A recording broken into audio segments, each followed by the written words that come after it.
অগ্নিহোত্রী তিনি নাটক করছেন পরিচালক নামে, কিন্তু তিনি যেগুলো তৈরি করেন সেগুলো রাজনৈতিক উদ্দেশ্য প্রণোদিত এবং মানুষে মানুষে বিভেদ বাড়ানোর। ওনার ক্ষমতা হবে। গুজরাট ফাইলস করেননি কেন এতদিন?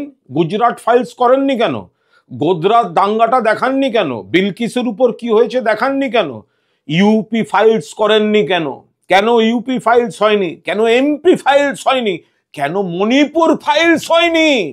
চিফ মিনিস্টারের বাড়িতে বাংকার করে রাখতে হয়। বাংলায় বিজেপির স্বার্থে নাটক করতে এসছেন, বাংলাকে মেলাইন করতে এসছেন। একে সেই মরিস সেরুলোর মতো, মরিস সেরুলো মনে আছে? মরিস সেরুলোর মতো অবাঞ্ছিত ঘোষণা করে বাংলা থেকে বার করে দেওয়া উচিত। এটা গণতান্ত্রিক রাজ্য বলে সেটা করা হচ্ছে না। আর সত্যজিৎ রায়ের নাম বলছেন। সত্যজিৎ রায়ের বাংলা বলেই আপনি দাঁড়িয়ে আছেন এখনো।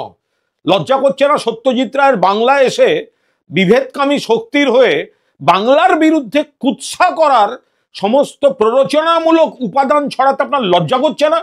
বিবেক অগ্নিহোত্রী যদি ক্ষমতা থাকে Gujarat files, UP files, MP files আর মণিপুর ফাইলস করে আসুন, তারপর বেঙ্গল ফাইলস নিয়ে।